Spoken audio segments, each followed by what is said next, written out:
The spring air was alive with warmth and possibility, a soft breeze rustling through the palm trees as I wandered through downtown Tampa. The sky, an endless canvas of blue, was dotted with only a few clouds that lazily drifted by, casting fleeting shadows across the sun-soaked streets. I clutched my camera a little tighter, the familiar weight a comfort against the uncertainty that had been gnawing at me since graduation. My search for a job in program design was becoming an ever-present hum in the back of my mind.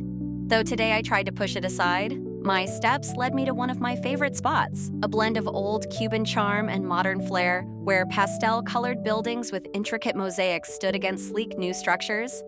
The fusion was like a visual reminder that even in the midst of change, something beautiful could emerge. I needed that reminder, now more than ever.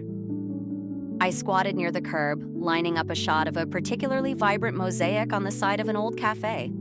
The way the sun filtered through the trees, casting playful shadows across the colorful tiles, was mesmerizing.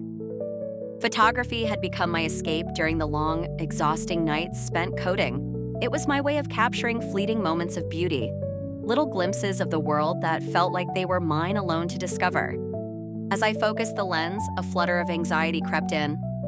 Maybe it was the pressure of job hunting, or maybe it was something deeper, an underlying fear that I wasn't ready to step into the real world just yet. But I shook the thought away, focusing instead on the delicate patterns in front of me, letting the colors and light fill my view.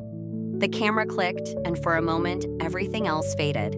It was just me and the image, a moment frozen in time. Yet, as I stood up, brushing the dust off my jeans, I felt a strange sensation wash over me. Something was shifting, though I couldn't quite place what it was. The streets around me buzzed with life, people walking by, cars humming along, and the distant sound of the waterfront calling. I continued to wander, the city offering new angles and perspectives with each step I took. The warmth of the sun against my skin felt grounding, though there was an undeniable sense of restlessness that stirred within me. Maybe it was the constant weight of the unknown, or maybe it was something more hopeful, a spark of curiosity about what the next chapter of my life might hold.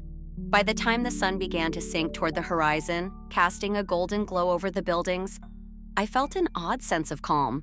It was like the world had conspired to remind me that, in the midst of all my worries, there was still beauty to be found. Maybe I didn't have a job lined up yet, and maybe my future felt uncertain. But here, in this moment, I could breathe. As I reached into my pocket, feeling the small card I had slipped in earlier, I couldn't help but smile. Patrick Wells, interior designer. There was something about the way he saw the world, through angles of light and shadows, that resonated with me. Our paths had crossed unexpectedly, but something told me it wouldn't be the last time. The breeze tousled my hair as I walked, the remnants of sunlight painting everything in soft hues of orange and pink. For the first time in a while, I felt a flicker of excitement, a hint of possibility that maybe, just maybe, I was exactly where I needed to be. Florida didn't seem so bad after all.